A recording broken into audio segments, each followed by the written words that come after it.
Okay. Good evening, everybody. Welcome to the June meeting of the Gungahlin Community Council. Thank you very much for coming out on not only a cold Canberra evening, but also a State of Origin night. We have had a tradition in past years that we don't actually do a meeting on a State of Origin night, but we seem to have overlooked that this particular year. We've got our usual collection of topics to get through today, as well as our usual reminders that we are recording this and live streaming this event. So if you're concerned about those things, you now know. We'll do our usual update. I'll go through a number of things that have happened since our last meeting, and because our last event in May was in fact our election forum, there's quite a bunch of stuff that's accumulated over the past 2 months. And then we'll have Rod Baxter and a couple of the consultants involved with the assessment of recreation and community facilities in Gungahlin, and I'll talk a little bit about that in my update. We have Sarah from the Seed Savers Co-op talking about saving seeds. And then finally the ACT Education Director will come along and talk about the process they're going through to get the new North Gungahlin High School established. It doesn't have a name yet, so it has this fairly generic name. So on with our update, and I've got a special guest speaker to speak to the next two slides. I'd like to bring to everyone's attention that Celebrate Gungahlin Festival is back. We've been talking about this in previous meetings, and I might ask Michelle to come up and just say a few words about the festival. The key things, of course, are the date, and the participants who are making it happen. Michelle's with Belconnen Arts, but runs the Gungahlin Arts program underneath Belconnen Arts. So with that, I might just hand you over to say a few words.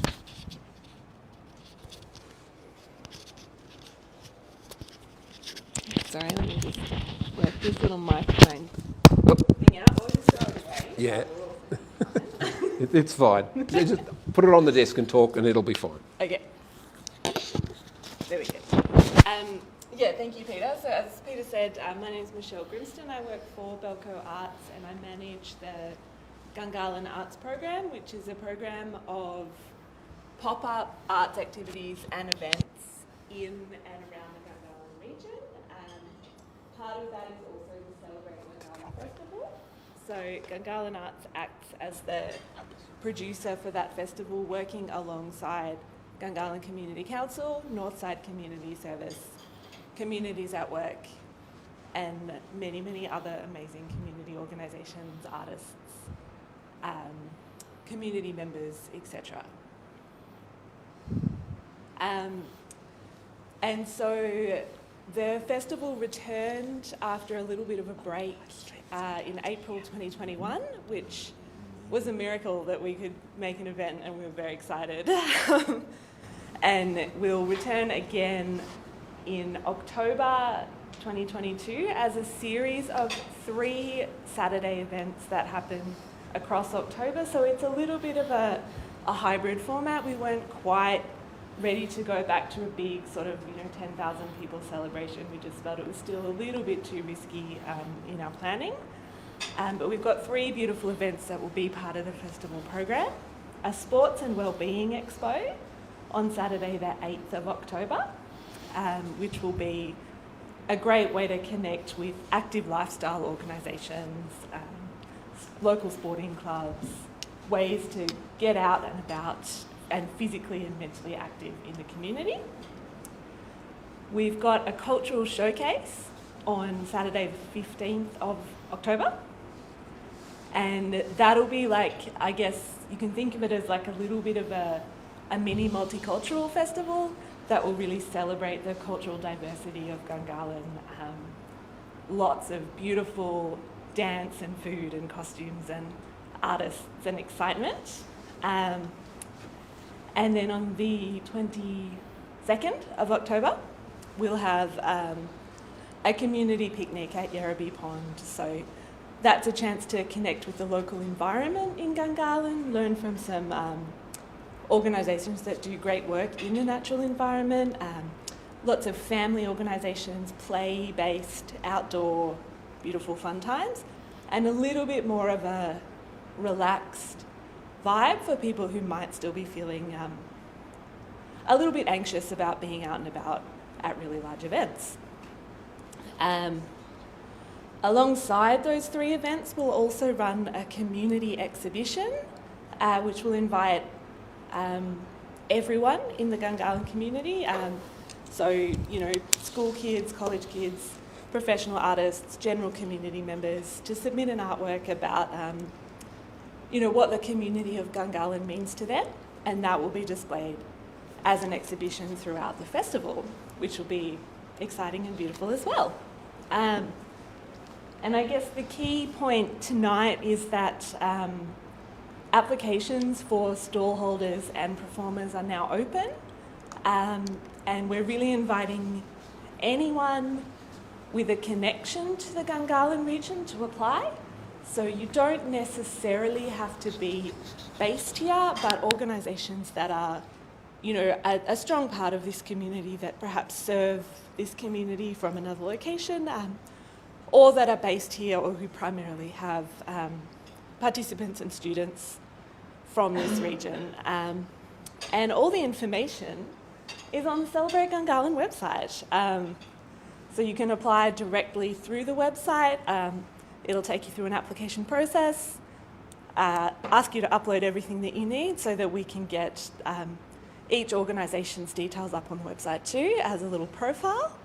And then we're looking at announcing the full program in August. So that's a little bit of a rundown. I'll hang around for a bit if anyone has any questions, but was there anything else you needed me to cover, Peter? No, that's it's all good. If there are any questions, it is very exciting. It was such a frustration last year with the weather and COVID and everything. Yeah, it's going to be nice weather this year. We've planned it especially. It's time. Yeah. But thank you, Michelle, for all you do, and thank you for the program. We're really looking forward to it. So yes, October. Make sure you put the date in your calendars that week of beginning the 8th. So we'll have the team from EPSDD are going to talk a little bit about the community and recreational facilities assessment.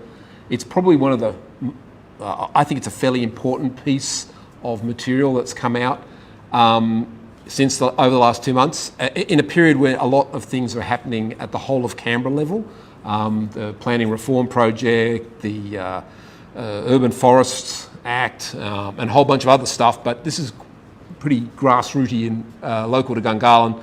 And really it's very important because it will inform further consultation, identification of priorities and decision making by ACT government. So it's really a pretty key document. It's actually a good read. There's quite a lot of good material in there. It highlights and summarises some of the key findings from the 7 previous reports on the same topic, going back to 1998. But you know, much as we've been banging on about for some months and years, is of the 28 facilities identified, types of facilities identified, and I'll give you an example of that in a minute. 16 of them, 57%, need work or aren't going to meet demand over the period being considered. That's out to 2045, so that's another 20 years. And just to give you a sense of what that looks like, these are the 28 areas that were identified in the report. I know this is a very difficult chart to look at, and it's colour-coded in the same way the report colour-codes them, that yes, this facility needs work or needs investment, and examples would be a community centre, the youth centre, multi-purpose courts, outdoor courts, a nursing home, aged care respite, and I don't think anyone would challenge any of the red things. Then there are a number of categories in the probably not a gap, but might require further investigation. Open space, a senior citizens club, sports fields. There's a tennis facility being developed at Amaroo, but it's not going to be big enough to keep with the population demand out to 2045. So it's a good start.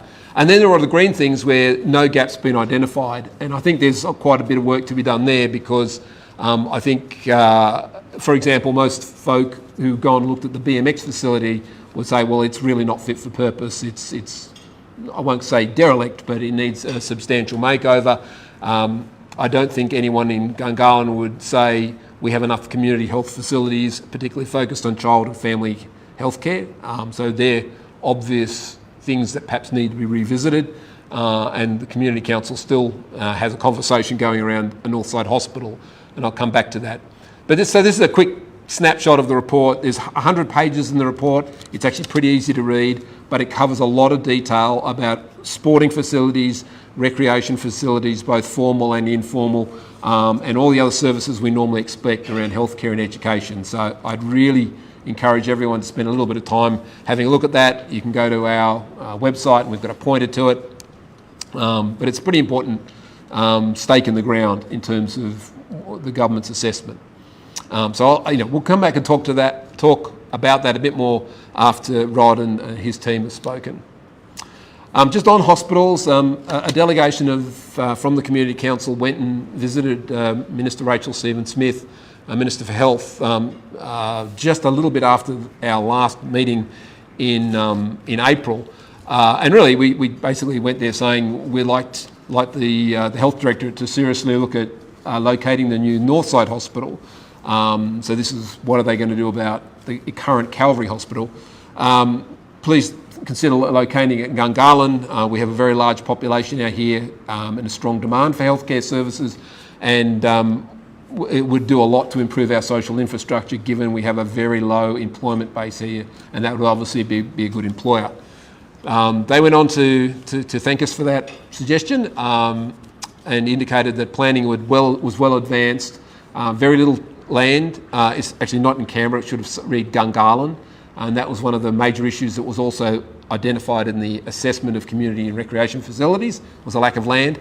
So the fact that there wasn't much land limited their options. It's too far from the other hospital because the two hospitals share resources.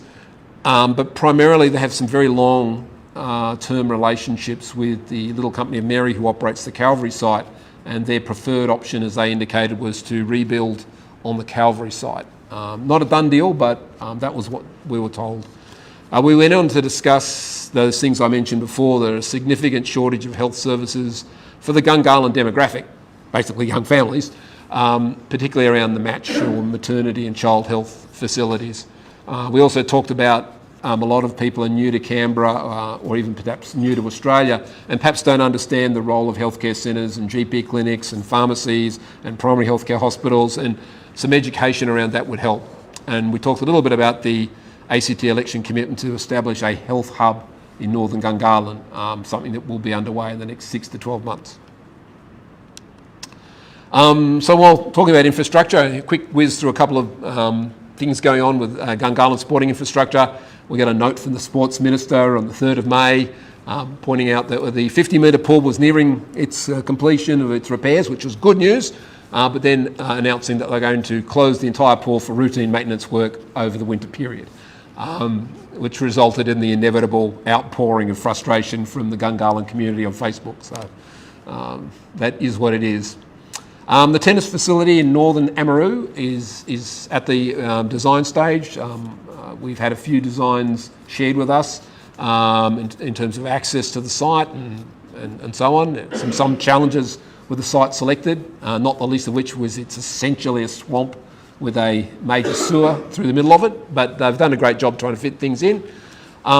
There's a group in court that's convened by Northside Community Services called the ACT Northern Region Sports and Recreation Group, the ANRSR, and they've been pulling to all the sports and community services that operate in Gungahlin to identify areas of common challenge or opportunity.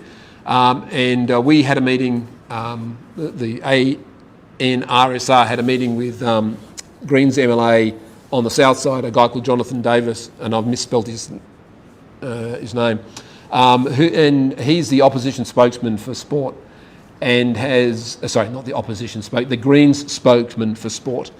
And he'd placed a few questions to the Minister for Sport and had got some responses with a focus on trying to get a strategy developed from the ACT government for the funding and maintenance of sporting facilities.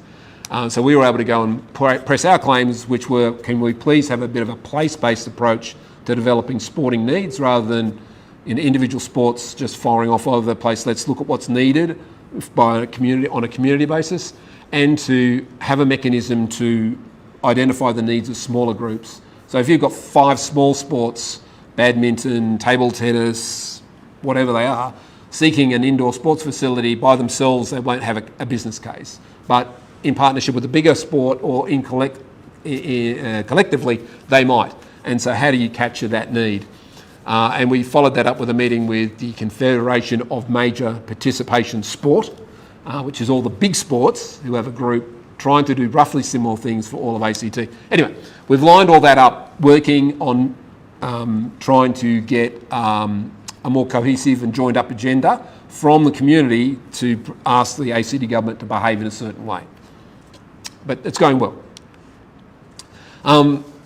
We've talked a lot about the 2 sites in Casey that have been identified. Were originally identified to have a very significant community services component. When it first got mentioned that it was coming to market, it was going to have at least 100 dwellings and 24,000 square metres of commercial, which didn't seem very community to us. That announcement came out over 18 months ago. And we've been trying to get an indication from the government, specifically the Minister for Planning, what's going on, because the Directorate have indicated it's currently with the government for a decision.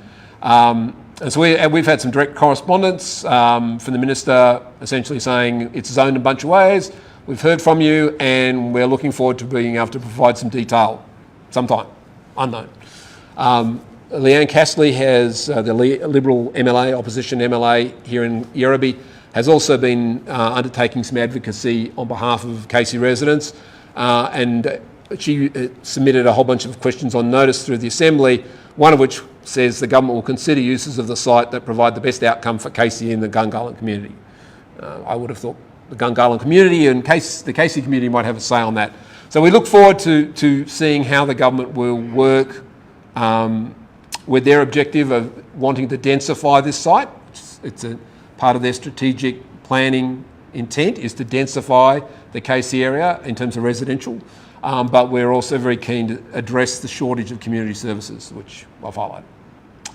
Anyway, so we'll see how that goes. The town centre, been a huge piece of work for us in the last year. A couple of small wins, I guess. We've been pushing to have the consultancy reports that were commissioned by EPSDD to help them make understand issues and opportunities as part of the planning reform. And we've been pushing for these to be published. And that happened 2 months ago, so that was good. The Minister has responded to the draft variation 364 inquiry undertaken by the Planning Committee. They've acknowledged 3 of the 8 recommendations, and they've removed some of the clauses that made it easier to turn commercial space back into something else. They've added the ability to make the tall buildings in Precinct 2B, which is all the towers in the northwest corner, make them even bigger, and that's fine. From our point of view, you've got lots of big buildings there, a couple of stories won't make much difference, and to improve frontages. But the dots suggest that really there's not much, that really hasn't addressed some of the key issues around making the mixed-use developments actually work. And it may be that in a future version of the new reformed territory planning system that will happen. But at the moment we're putting a huge amount of expectation on the Suburban Land Agency, who are very close to commencing their place-based consultancy that they committed to back in May of last year. As the note suggests, get involved. And you're all saying, well, how? Well, wait until next week. So they're going to establish a community panel. They're looking to get 100 residents signed up to the panel to participate in things like focus groups, workshops and panel meetings, both online and in person. And this will be used by both the SLA and the Planning Directorate to inform not only how the future of Gungahlin, but specifically the east part of Gungahlin, is evolved and how it might be taken to market, but also the community centre that's proposed there and potentially for other sites like the Casey site. So I can do no more than ask everyone to look at that opportunity to participate and get involved. The SLA's consultations they've done in Molonglo and in Belconnen and here at the Gold Creek Homestead were all of very high quality. So we're quite hopeful that we'll be able to have something creative and substantial come out of this work. To give you some idea, this is extracted from the executive summary of one of these consultancies that was done, and this is kind of the 4 bullet point extraction out of a 60 or 70 page report. So it's always one of those terrible things, but this is essentially, these are the problems identified by the consultant SGS in this particular consultancy work.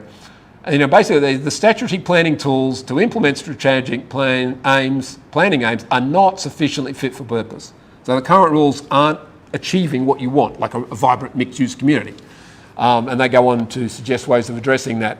And then go on to highlight exactly the issues where we've been talking about, that it's having planning aspirations, you don't mean you're going to get the employment and commercial activity you were hoping for. You've got to do something more than that.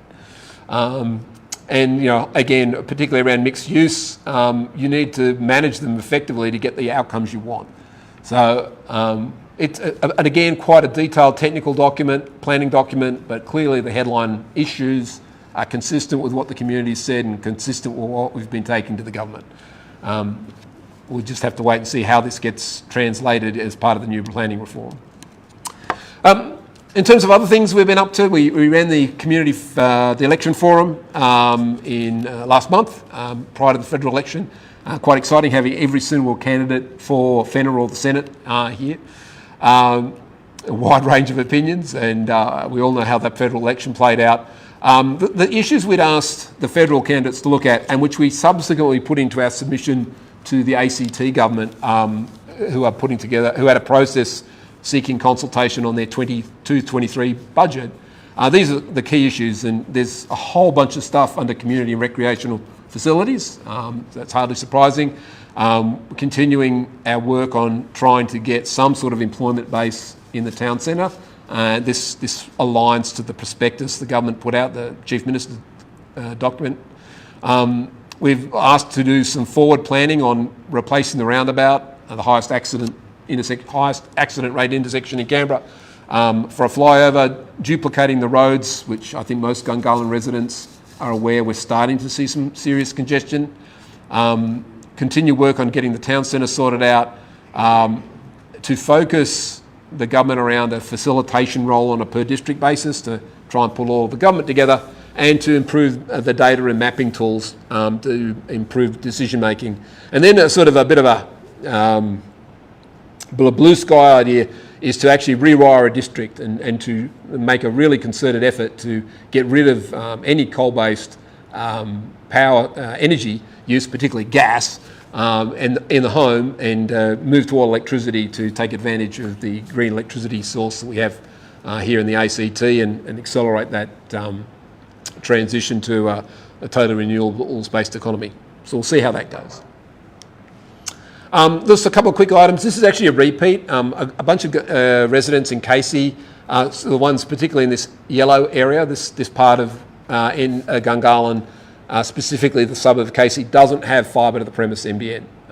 Through an accident of history, they have fibre to the node, which is less capable, and actually not very good fibre to the node. They struggle to get much more than 20 and 30 meg in a lot of places. So you have situations where people on one side of the street will have rubbish NBN, and the people on the other side of the street, on the purple side, will have 100, 200 meg services. Anyway, we reconfirmed that the NBN have committed to upgrading this area to fibre to the premise enabler, subject to technical engineering and cost factors, which they call field validation, and they'll be doing that early next year. If that passes, it's not too ridiculously expensive, then they will do that upgrade over the next 6 months, and homes will get a full fibre service simply by ordering a 100 megabit service from NBN through one of their retail providers. So there were residents actually looking at working out how they could pay for the fibre upgrade by themselves, but it looks like it would be wise to wait until at least this process has run its course.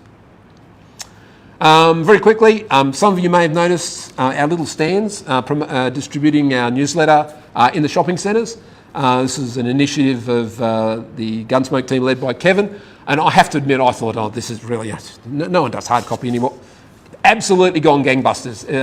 They've flown out of the racks faster than we can keep them filled up. So we'll be working hard at doing that again. So look out for them in the town centre. We're actually going to start distributing some older copies because we've run out of the current edition. So they're bright and colourful. And the Basil Consultation, that's obviously hung over from the last slide. Continue to be involved in the Active Centre active travel study in the town centre, largely a desktop exercise that ends in July. The Minister for actually City Services, as much as anything else, has committed to having a regular meeting with the Community Council and the community more broadly. So we're just being scheduled, having that scheduled. That's something we've been pursuing since October, so that's great. And we're doing a lot of work with the other community councils on responding to the planning system reform draft. It's 700 pages of legislation, and it's pretty scary, but it's going to be pretty impactful. The Canberra Planning Action Group, or CPAG, have had a look at it and come back and said they want the public consultation not to end in June, but go for another 6 months, and that it not be presented just as the Planning Act, but include the entire new territory plan and the new district plans, both of which are a little bit unknown at this stage. So you can actually make an assessment of the whole bunch. That gives you a view, an insight into the level of community activism around the concerns this Planning Act, new Planning Act might have. Everyone agrees the current planning system doesn't work well and it needs to be changed, but it's one of those, well, if we're going to change, let's make it to something positive. And there's been lots of work going on within the community councils about DV369, which is draft variation to increase tree canopy cover on blocks. It looked like a last-minute change made by the Minister had broken the intent of the Act, and after a pretty intense 10 days of lobbying, that's been acknowledged, and the Directorate are now actually working with the community to rewrite make the technical amendment, which is really great to have the Directorate actually sitting down and working with the community on the words. So that's positive, even though it's painful. And then the urban forest legislation is something other community councils have pursued pretty aggressively. All right. Okay, that's the quick updates. Any questions on the quick updates? Queries? I'm sorry there's a lot of it because there's lots of things keep happening. And I've just skimmed the top. There's the new ACT playgroups report and lots of other things that come out. So it's been a lot on. All right, well, without any further ado, we'll transition to our next speaker, which is, I think, Rod, initially. Rod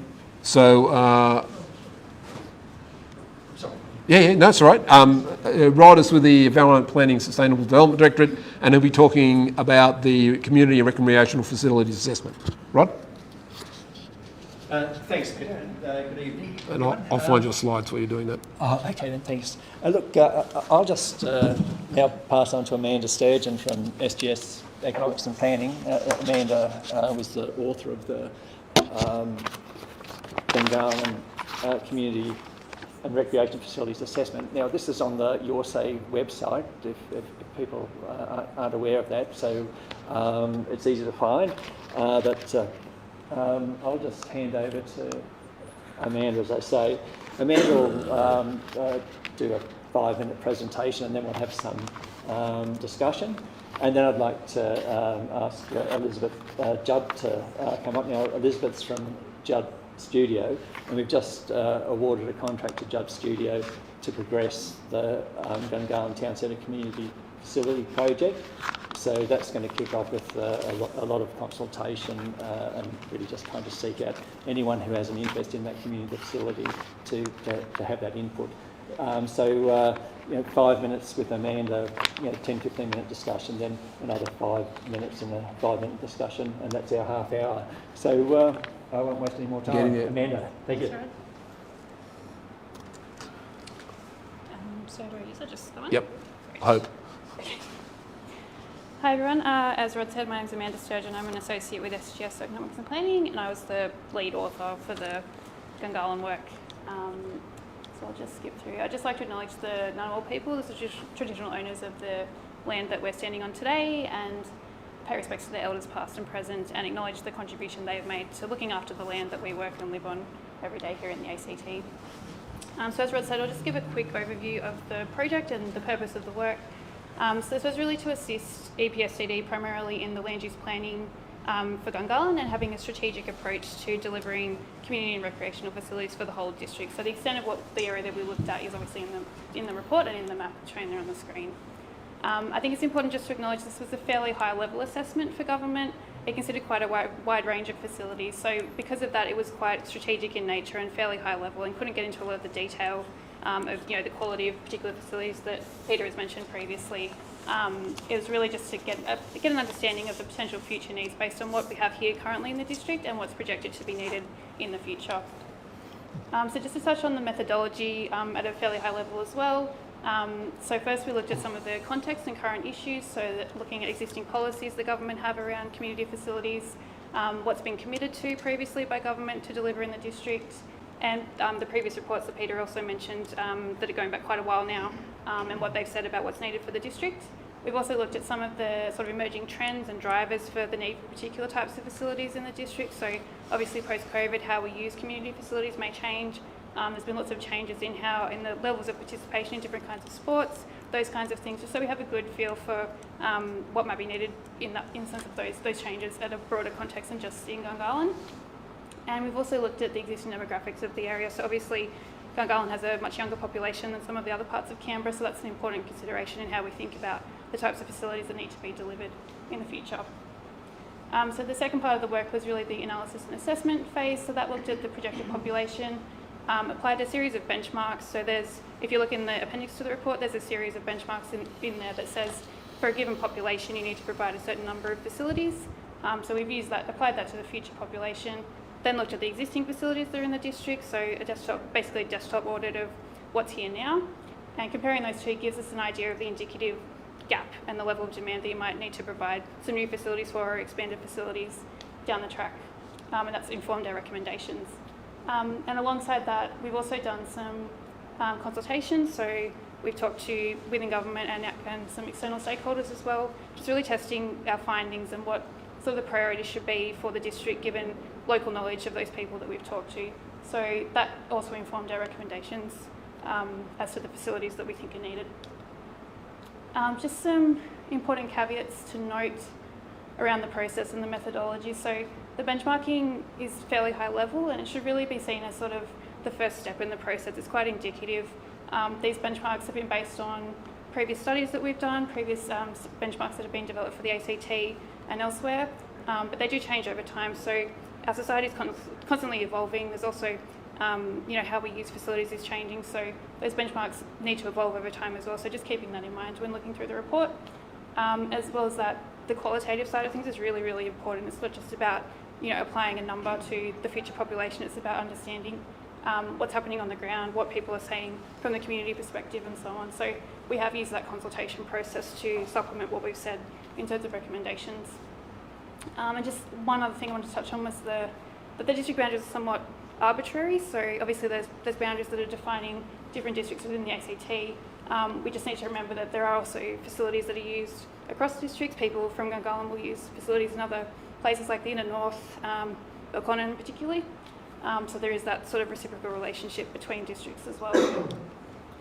And just to touch on the stakeholders that we did talk to, so there's obviously, because of the breadth of facilities that we've covered, there's quite a few directorates and agencies within government that are involved in delivering and managing those facilities. So there's quite a list there that we spoke to in the course of the project. We've also talked to some external to government stakeholders. So we spoke to a few members of the Community Council. We spoke to Gungahlin Arts previously as well. A few community service providers, so Communities at Work and Bernardo's. And then we've also taken on board the results of the Your Say survey, which you might have been aware was put out towards the middle of last year. So there are quite a few responses to that we've then integrated into our recommendations as well. So just to touch on the key findings from the report. So this is the things that we think that there is a gap or a need for further investigation. So schools is obviously a very, very important community facility type, and as we're going to hear later tonight as well, Education Directorate is already investigating that and very well aware of that issue. Community centres and halls is one thing we identified that was quite needed for the district as well, and that will be obviously addressed to some extent by the new community centre that's being planned for the town centres, which will again be touched on later tonight as well. We also identified there's probably a need for things like flexible spaces that can be sort of catering to different types of groups and different people, including arts facilities, those kinds of things, so it can be used for multiple uses. So again, that could be something that could be considered for the community centre and the town centre. And similarly, youth facilities, as provision is sort of moving away from providing those as standalone buildings and standalone facilities, that could also be integrated as part of the new community centre potentially. Aged care was another one that we identified. Obviously with the younger population at the moment, it may not be as pressing, but obviously as the population ages, that will become much more of an issue, so it is important to find spaces for that. There could be opportunities to co-locate those kinds of facilities with other facilities as well. There's also existing aged care facilities that are available in the inner north as well that might cater to some of the demand from Gungahlin. Indoor sports is something that was raised quite consistently, particularly from the community perspective through the work. So Sport and Rec is very well aware of that issue as well and is investigating that. And we've obviously got the Throsby Home of Football facility, which will provide some access to some of those indoor sports facilities when it's developed. And just finally on the outdoor sports, similarly, Sport and Rec's very well aware of that issue and is investigating that, how to provide more of those facilities. There might be opportunities with the new schools that will come online, and that's increasingly the model that those facilities that are provided through schools are servicing the community as well, so they're shared facilities more than just school facilities these days. And we've also obviously got the tennis centre that was mentioned earlier as well, being developed in Amaru. Sorry, can we just go to the next slide? Oh, it's probably because I've go. Oh, there we go. And just to finish up on just some other considerations, it's important to think about when we're looking at the report and sort of considering this kind of work. Obviously more detailed work is needed, as we've mentioned in the report as well. There'll need to be community consultation, more of identification of the prioritisation of the facilities that are needed, and obviously decision making from the ACT government about what can be provided and when and where. It's important to remember as well, it's not just about providing a facility, it's also important to consider the longer term operations and implications of providing those facilities. You need to manage them, you need to fund them, those kinds of things that also need to be considered. And as well, it's important to remember there's lots of opportunities and benefits potentially from co-locating facilities, so moving away from that model of just providing things as standalone facilities. There's lots of social benefits that can come from having things in the same place in terms of accessibility, in terms of having different groups sort of mingle together and all the things that can come from that, as well as it being a little bit easier to make facilities viable if they're servicing multiple uses. And I think that was all from me. Cool. For now. Any questions from the crowd? I'll sort of come into the video. I guess one of the key messages that came out of the report was the lack of space, lack of land, and if you look at the list of things, it's quite long. And if we don't have much land, the simple question is, who's responsible for that, or what agency or process sits down and goes, well, we've got these bits of land left, how do we distribute what's left, what we need, into what's left? And it's not as easy as just looking at the zoning map, because things can change. And so, the tennis centre is now in a spot that used to be not zoned for a sporting facility. So I guess that's one of the frustrations. We don't see that strategic, okay, let's sit down and work out what Gungahlin needs to finish off and how we're going to place it there. And I don't think anyone expects that we expect construction to start on everything like tomorrow, but you'd kind of hope that this will be reserved and in a few years that'll happen and then this will happen and lay that out. But it never seems, every time I say, well, who's responsible for finishing off at Gungahlin, no one in any directorate or any minister is able to identify that. And maybe a process rather than a person. But I guess that's kind of the question to you, I guess, Rod. I think I'll probably try and answer that then, Peter. Look, I think I'm not saying the main audience, but a very, very important audience for this piece of work is actually government and all of the directorates within government, because as Peter said, there's different people doing different things, and how does it all come together? A large part of Amanda's engagement was actually with territory agencies, with health, with education, with sport and recreation. All the people who, in the end, are the agencies that actually do the business cases for these investments. Planning in itself doesn't really know what the future of health facilities is, but health and Canberra Health Services does. So bringing everyone together and having those conversations has really got sort of activated those agencies into understanding that Gungahlin is very fast developing and land over time is becoming more scarce. So I'm quite encouraged by the response that we've had from directors, and that's all that input now is just being assembled, if you like, to make recommendations to government about what some of the land use opportunities are, and particularly on some of the more contentious sites, such as Casey. So we don't have answers to present to you tonight, other than to say that it's part of an ongoing process, and personally I believe that there's been some good progress made, largely as a result of us kicking off the community facilities needs assessment. Yep. Okay. Well, I mean, yeah. As soon as there's a forum where you go to the one-stop shop and there's everyone's either around the table or there's a person or body responsible for whatever completing the jigsaw, we'd be keen to come along and have that conversation. So that's good. Sure. Any other questions before we press on? Nope. Okay. Thank you. Elizabeth, thank you. I'm not quite sure what that little device is. I'll leave it there. Thank you. Do you have that other one there as well? All right.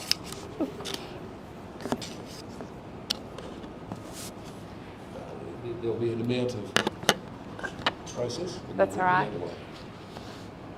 While Peter's getting that up, fantastic, thank you. So my name's Elizabeth Judd. As Rod mentioned, I'm one of the directors at Judd Studio. We're an architecture and urban strategy practice. Some of you I might have met before at some of these sessions, but it's lovely to present again tonight. So thank you for having me and having the team here this evening.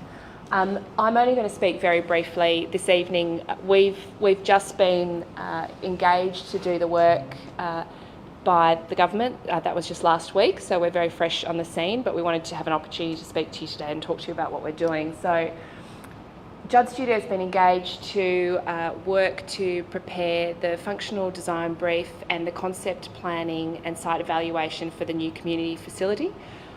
I want to be clear that that's not the design for the building to be finished and constructed. This is the concept design. So what that means is that in the first instance we'll be preparing a functional design brief, and that's effectively going to be a document that talks about how the facility is going to be used, who's going to be using it, what the spaces are going to be, what some of the existing programs are that exist and where the gaps are, where there's opportunities for new programs to be in place, and who is going to be in that space. The other part that's going to be a really important part of that document is that it's going to articulate the aspirations that the community has and that government has for that facility as well. So that's the real heart and soul of the project. What the needs are that have been identified and also what you'd like to have in the facility.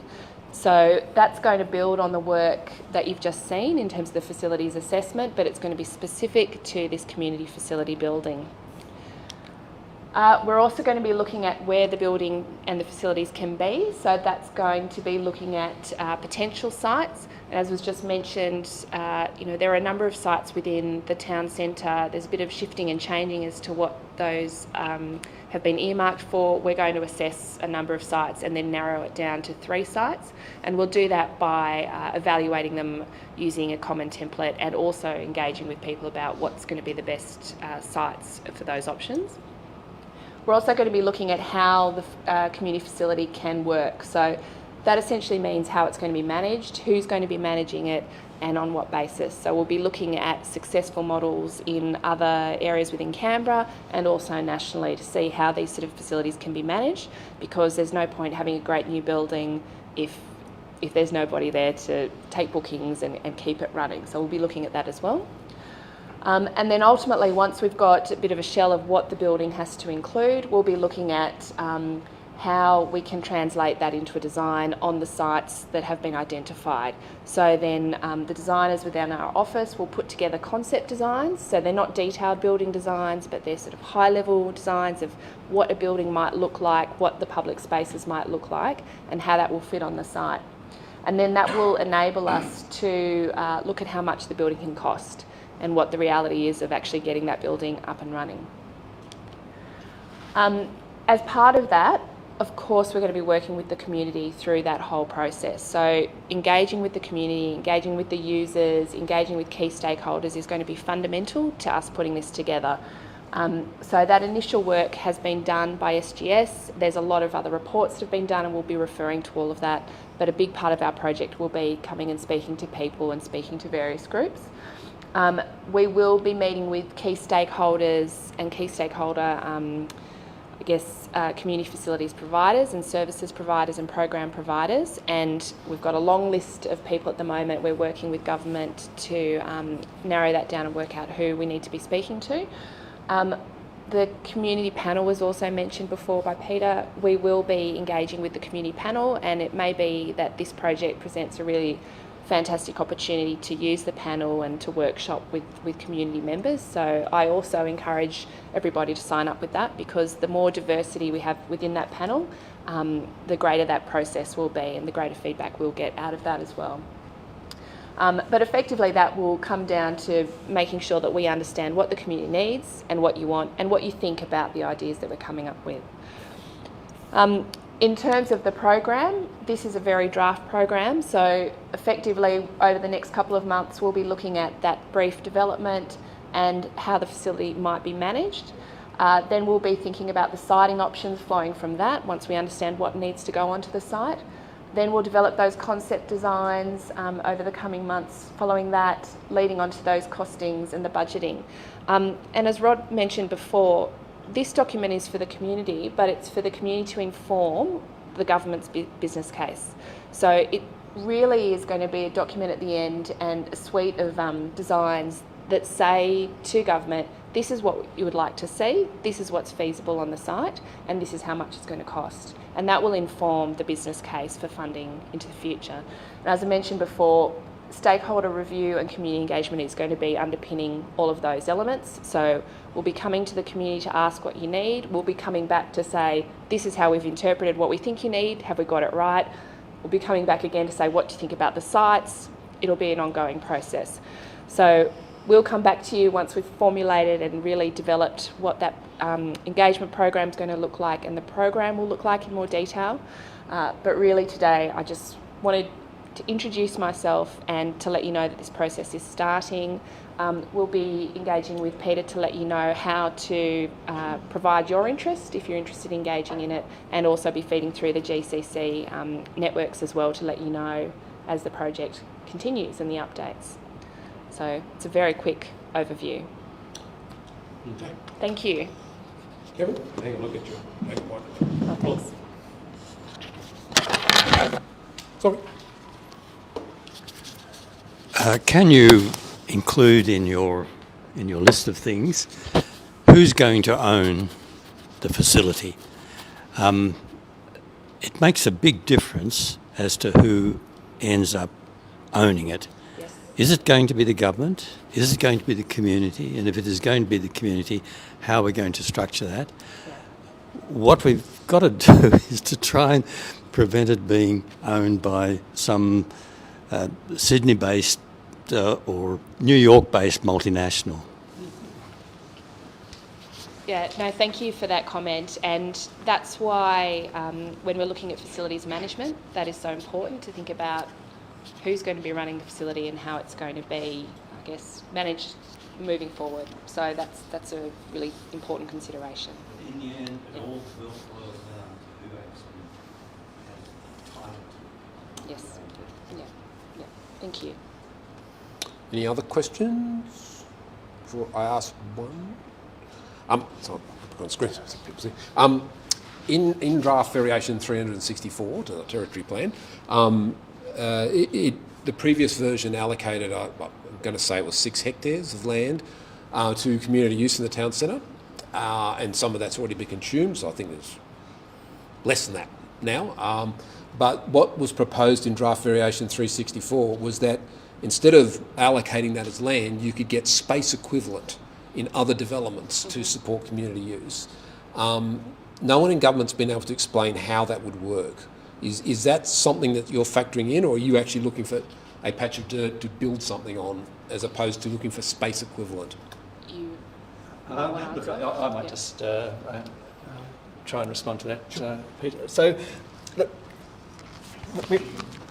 I can honestly say we're starting off with a blank sheet of paper here. We've got no real preconceived idea of what this thing is and where it's going to be. Hopefully, though, over the next 3 months, we're starting to get some serious ideas together, and particularly with regard to whether this is going to be a freestanding government-owned asset, or whether there are opportunities to have it integrated in some way with some other development. The discussions I've had with the SLA regarding the community facility and with our other strategic planning areas of EPSDD is that we aren't constrained by any colours on a plan at this stage. It doesn't matter if it's a commercial zoning or a community facility zoning or what it might be. So, we really are wanting to have that conversation. What are the locational attributes that people really think are important for this facility? Is it important it be close to a light rail stop, or is it more important that it have access to public open space? What are the criteria? We don't know. Honestly, we could stand here today and come up with half a dozen criteria. Look, let's not do that. But this is all part of the process that we're embarking on, and I think it's going to lead to some pretty interesting conversations and some interesting opportunities. So, look, one of the problems, obviously, Peter, in wanting to integrate with other development is the timeline for that to occur when you're dependent on so many other market factors and what have you. Again, I'm not saying there's a right or wrong answer at this stage. There will be conversations about that, but then clearly, if we're saying this is a block of land and it's being developed by government, then it can have a much more determined timeline.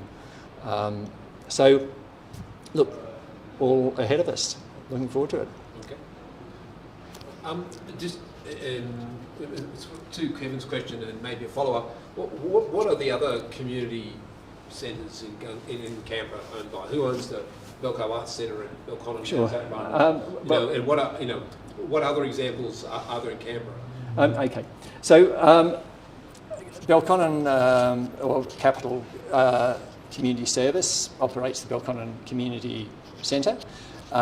It's been successfully managed as by a single entity, but for many varied users. So that's been a good example. By a for-profit company. No, the building itself is owned by the government and managed, and some major maintenance is done by ACT Property Group. Oh, okay.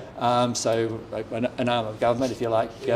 I think look, don't quote me on this, but minor maintenance up to $500, for example, might be the responsibility of the head tenant, being the Capital Community Service, but anything beyond that becomes, so if the lift needs to be replaced, it becomes an ACT Property Group responsibility. A smaller centre out at Woden is the Woden Community Service. Again, started off 50 years ago as a not-for-profit community service provider. They occupied a building created by the government and have basically been the head tenant for the past 50 years. And look, I know there's the Gungahlin Community Centre. It was handed over to Communities at Work to be the head tenant, and then there's been some issues that have followed on from that. So they're the, and Tuggeranong Community Centre likewise, that's Community Works at Works head office is in Tuggeranong. So that's at that sort of larger scale, if you like. They're not-for-profit, well-established service providers that have taken on the responsibility of managing the building. I'm not saying that at all that's the solution for Gungahlin, because you've experienced the issues of having that situation, and it hasn't provided the best results for some groups. The situation we have in Gungahlin, we just have no space for almost all the community groups. It's a consistent message. No rooms to do anything. But okay. Right. And I was just trying to get an idea of the model. It seems that most common is kind of like swimming pool. It's owned by the ACT property group, and there's a tenant. In the case of the pool, it's YMCA. In the case of Belco Arts, it's some other provider who actually manages the building and hosts the other tenants. Okay.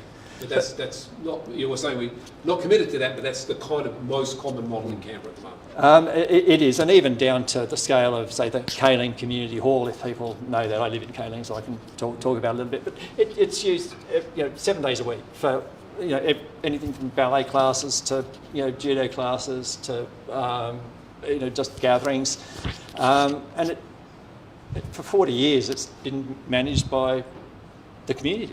Again, property group has a response. Well, is asked to come in every 20 years and give it a coat of paint.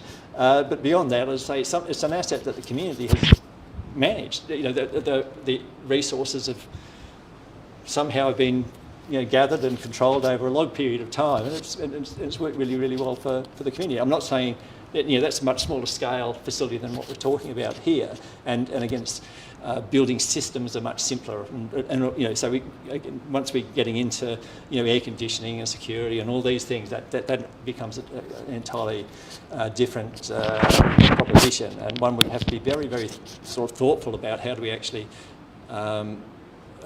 keep this thing going, and what are government's ongoing responsibilities to ensure that happens.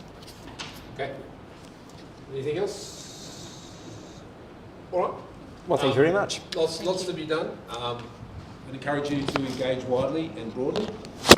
Not constrain the list of stakeholders engaged, because you just never know where all these inputs are going to go. Great. All right. Thank you. Thank you, everyone. Thank you very much. Okay. Click my microphones. All right, so I'll just where are it's slides. Our next speaker is Sarah from the Seed Savers Co-op. This is an informational session where we introduce a number of different topics on our agendas, not just this heavy stuff on planning, but things that the community is doing, not only in Gungahlin but across Canberra. And Sarah's going to talk about seed saving. Thank you. You can just leave it there. That's fine. Hey, thanks for having me. I'm a bit of an imposter. I'm actually not from Gungahlin. I snuck in from Coombs, but us Canberra Seed Savers, we do throughout Canberra, including Gungahlin, and I'm going to be happy to talk about some of the stuff that we do.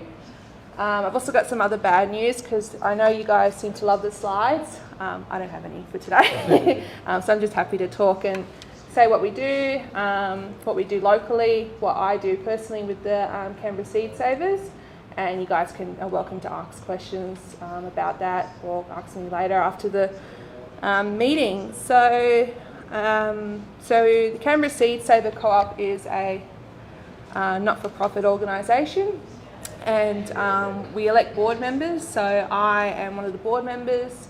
There's about 7 of us now, including the head board chair. And some of our primary activities is growing and sharing and saving seeds amongst co-op members, and sort of like making a living seed bank. We don't have any long-term storage facilities for seeds. It's more to collect the seeds, sort them, clean them, and then send them back out to the community. And most that's done is by donations from the public, people who grow seeds at home. They donate it to our organisation, and we do the rest, or volunteers will help us do the rest. We promote or did education and encouraging and supporting local communities in growing and sharing and saving seeds. So we do a couple of different things in regards to that. We promote seed saving from seed stewardship of locally grown, open pollinated seeds.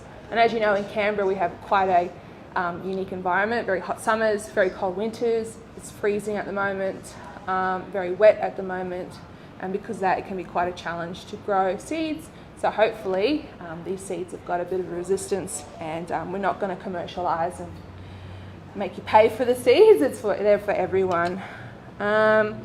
We undertake community projects with other organisations, including government businesses, and support and development of local seed economies, seed banks and seed libraries. We're trying to expand a bit more on that lately, which I'll go on a bit more later in the talk. We sell seeds to fundraise activities, so the co-op. And yeah, we're a not-for-profit and non-distributing, non-share capital. Members benefit from access and from the seed bank and our education events and support and projects that meet the purpose of the co-op.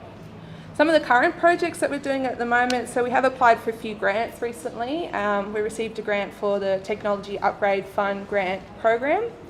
So we got about $3,000 for that. Kind of like similar to things like getting a new laptop, updating our website, maybe doing some technology stuff like what they're doing here, sharing online and doing community talks. We also had a community support infrastructure grant. That was only about $700. So that was towards a fridge, because some seeds need refrigeration for long-term storage, and a little vacuum seal thing to help long-term storage of seeds. Because like I said, we're trying to rotate these seeds quickly. We're not like, we haven't got a facility like the Botanic Gardens where they've got basically long-term seed bank. We don't. We're a short term getting it out there and educating the public.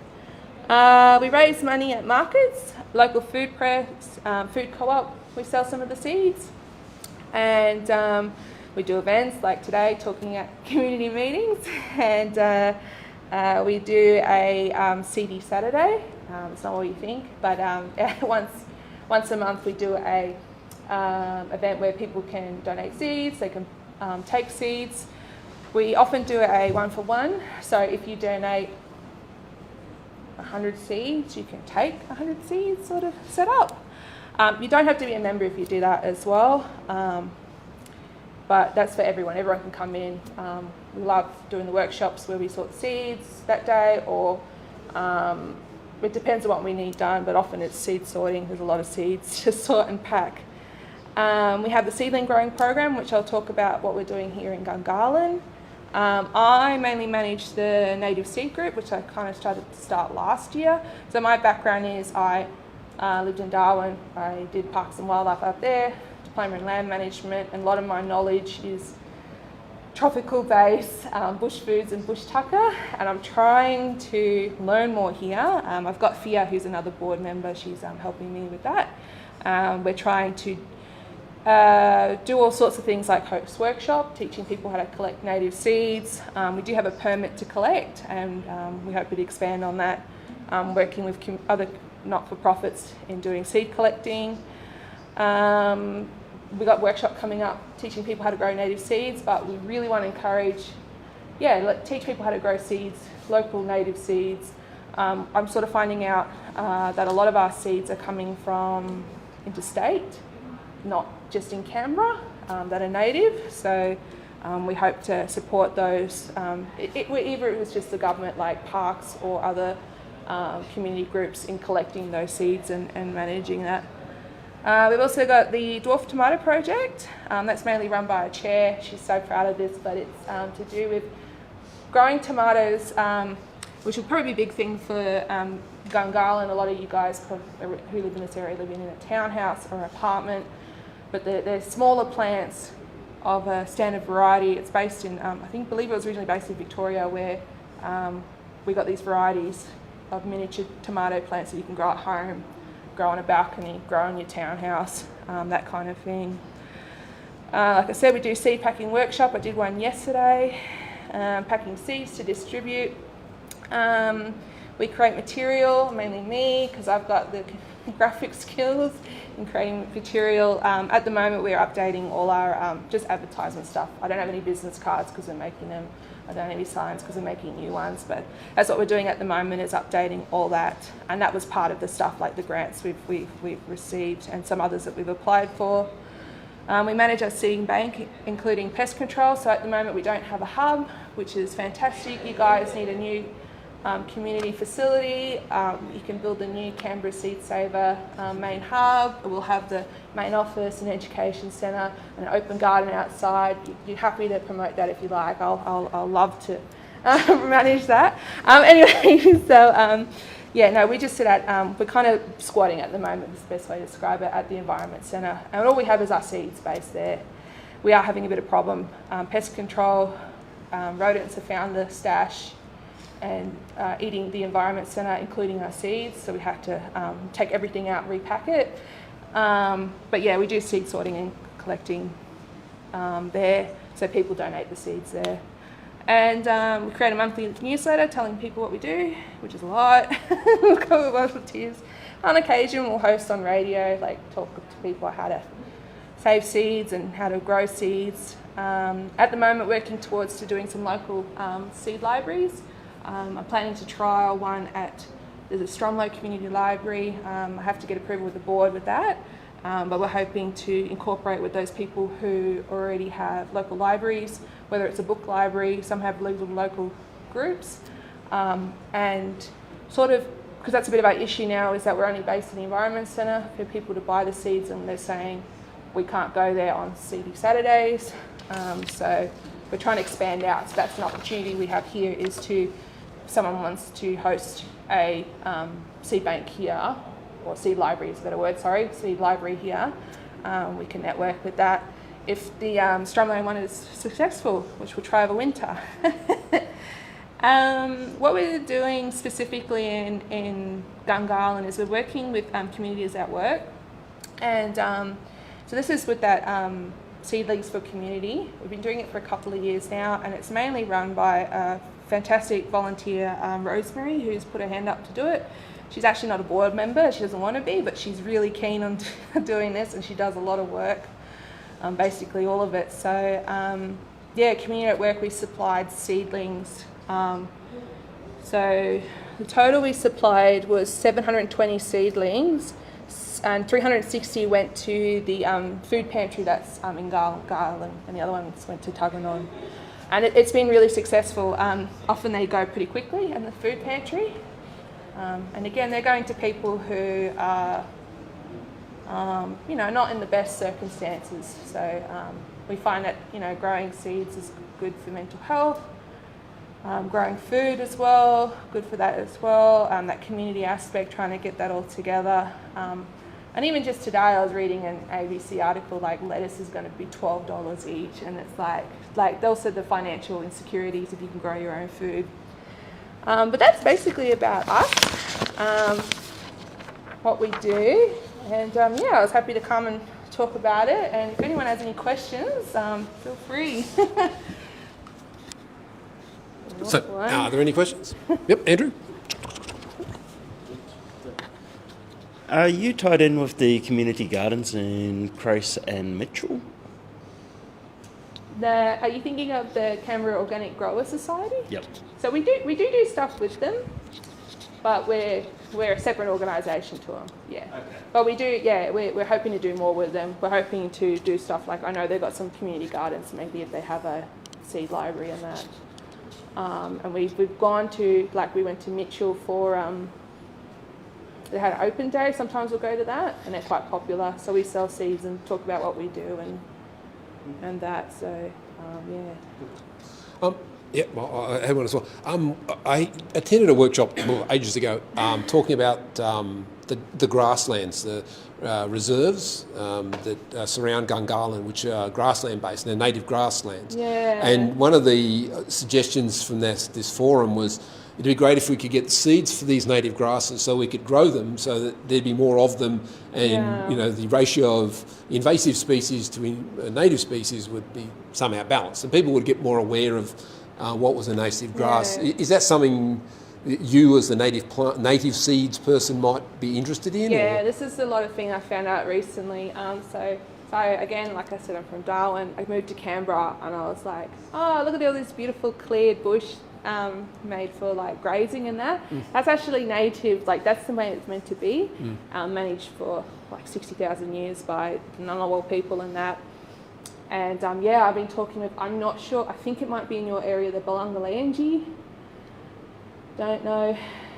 It's in Mitchell. I don't know if that's too far down. Yeah, it's the one near the light rail. Yeah. It used to be called the Franklin Reserve. Grasslands, Yeah, but so that's now it has an Indigenous name. Yeah, so I've been doing a lot with them, and I need to chase up with them because they're very busy at the moment, and I think they forgot about me, but that's okay.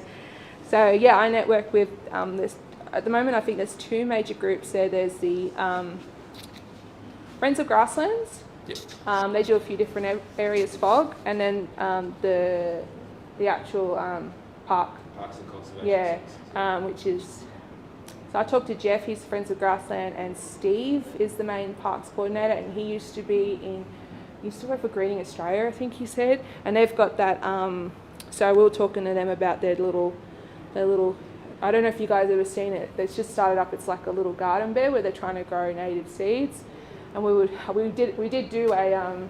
This was through the Seed Savers members only, the specific one, but we did, because part of it was teaching them about the permit to collect natives. So if you become a member, you can get the permit. But and we will train you on how it is because it's quite complex. But yeah, we did a workshop with them, and what we're noticing is like for example that one, they have a lot of one species and need another. So like forbs are really important. Yam daisies used to be everywhere, now they're not. Now they're by the capeweed, which is that yellow flower you see everywhere. So they're like the same thing, but one's native and one's not. And you can actually eat yam daisies. So that's my kind of goals, is instead of fields of yellow flowers, it's capeweed, it's yellow flowers of yam daisies as it used to be. That it's quite a significant grassland as well because it's got an endangered species of moth. There's a sun moth, and A lot of sun moth territory. and a legless lizard, Yeah. and they received a grant because of, I think it was an expansion of one of the roads. That's why they're doing a lot there. Yeah, so I am working with them, but they're just they've got a lot happening on. And it's winter now, so at the moment we're sorting our permit. It's been a year. We have to lodge the permit to say what we've collected, and then I will contact Steve and say, hey, we're happy to collect, because that's the goal, is hopefully, like I said, they don't have yam daisies. Hopefully we can collect them from, say, we get a network with Molongo Valley Reserve. They've got some, a community reserve, and then we can take them to there. We can't physically plant them, but we can give them to the rangers, and they can do it for us. Kevin had a question as well. So, how do we get in contact with you to get some of these tomatoes seeds? You want to do the dwarf project? Oh, Ariane will love that. So you can find us, like if you just look Canberra Seed Savers, we do have a website. It's quite expensive, our membership. It's $10. No, it's not good. Or $5 if you're unwaged, so if you're a pensioner or you're a uni student. We do a little bit of like, say if you can't afford a membership, we are a bit flexible. We want everyone to join basically. So you can join on our site. We have a Facebook page, we post events there. So a lot of events are for everyone, and then some are members only. Once you become a member, you're allowed 3 packets of seeds. But if you were interested in specific projects, like if you're interested in what I'm doing with the native seeds, if you are interested in the dwarf tomato project, yeah, you just contact us, and if you're mainly it's members only for those projects, but yeah, we can happily do that. And what we normally do with that project is we give members seeds, the dwarf tomatoes, and say good luck, see how you go. And then this year was horrific. If you ever grown tomatoes, oh my gosh, too cold, and it wasn't that great. And then once the tomatoes are growing, we tell you how to collect the right seeds for next year. Yeah, so you learn that as well. You learn how to collect your seeds properly and that. But yeah, Facebook, our website, our email is, like I said, I don't have my business cards yet, but our email is Canberra Seed Savers at gmail.com, and you can find it on our website as well. It's just Canberra Seed Savers. Look that up. Fantastic. Yeah. Is there any other questions? All right. Well, thank you very much. You can address it to me, or just say, "Oh, I was at the Gungahlin meeting. They all know about it." I did tell them we're live streaming, so we'll see if they were watching. Well, thank you, Sarah. It's really exciting. Yeah, thanks. Okay. Thank you, Sarah, for coming along tonight. It is hard coming out, particularly if you're a native Northern Australian person. So I appreciate that. Our last speaker tonight is Dylan from the ACT Education Directorate. He's leading the Northern Gungahlin High School project and has reached out. I think they're at the pre-DA stage of the project, and he was just going to give a bit of a plug for a session they've got coming up and talk a little bit about what's happening and what's driving it all. I'll just give that background for you. Thank you. Hello, everyone who's left. We had one slide, didn't we? But you don't even. You've got it? Okay, no worries.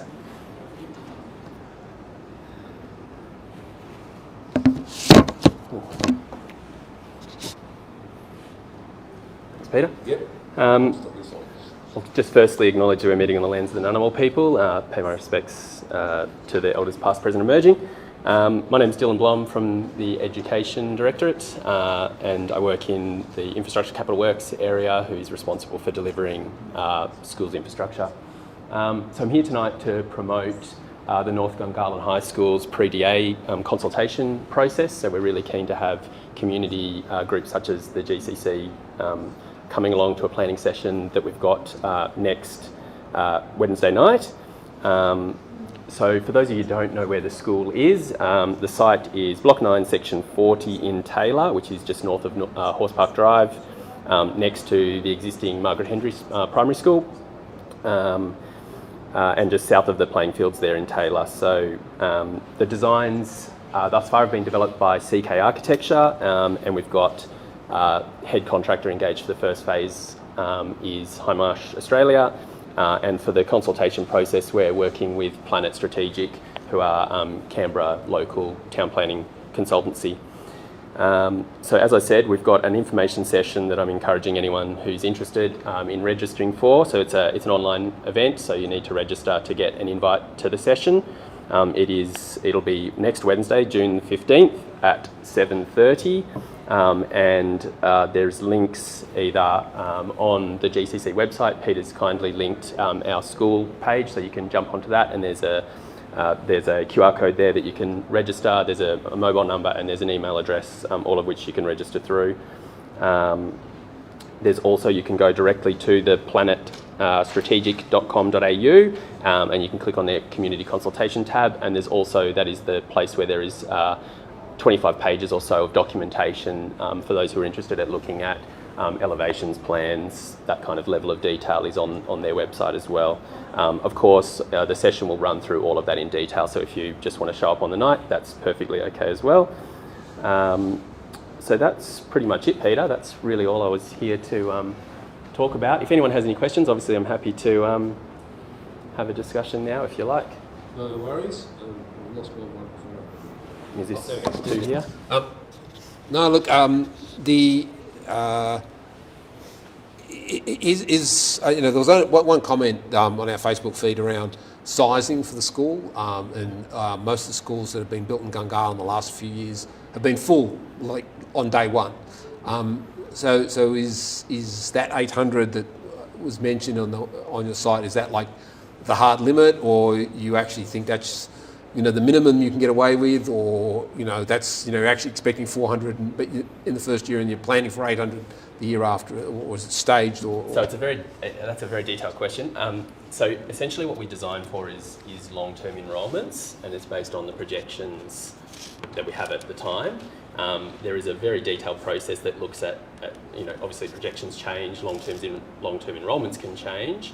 But essentially what we design for is a long-term enrolment number that we know as of now, and we design for future expansion capacity as well. So this school, for example, we are designing already for up to a 200 place expansion, and because it is sharing a boundary with Margaret Hendry School, there is also thoughts of options where we can utilise infrastructure between the two sites. Say if Margaret Hendry needs additional space, you can use a general learning space of the high school or vice versa. So that kind of planning is in place for this school, yes. And is this going to be the last high school in Gungahlin? Is that the expectation, or? I can't answer that one. I have no idea. We are continuously looking and assessing enrolments and growth, and if we need another high school, I can't say no. Okay, obviously we've only got 1.5 suburbs left to go in Gungahlin, Kenny and the rest of Jacka. And Jacka, I would assume, is going to be served by northern Gungahlin, but Kenny, of course, is almost adjacent to Mitchell. So, I guess in terms of long-term planning, people are always asking these sort of questions, On that point, I did speak with Vanessa Attridge, who leads the enrolments and planning section of education, and she would be willing to come out and if you really want to do a deep dive into, enrolments projections, population growth, all of those kind of things, she's definitely the right person to have a really detailed chat. So I'll put you in touch with her if you that'd like, be great. and that's probably the deep dive that you need on how they do the, forecast modelling, working with ANU, a whole bunch of things in terms of what informs our business cases and what informs our sizing of our schools. All right. Anyone else with a question? All right. Well, it sounds like all the good opportunity will be next Wednesday. Yes, please come along. And people have to register through the website, and they'll get the online details. If in doubt, you can just Google North Gungahlin High School. You'll find the EDU website, and there's links and QR codes. Everything you need is there. Terrific. All right. Thanks, Dylan. Thanks for coming along. Thanks for the opportunity. And thanks for reaching out proactively. It always helps when the information comes to you rather than having to chase it. Thank you, everybody, for coming along tonight. I know it's hard on a State of Origin night. It's been dreadfully cold, so it is much appreciated. That's the end of the meeting. If anyone's got any further questions, as always, we're keen for topics you want to cover. So please take a few moments and let us know if there's something specific you'd like us to chase. I'm glad to see we still get pretty much every meeting a question about when the cinema's going to get built, and the answer is we don't know, and that's unfortunately unchanging. Thanks very much. Good night.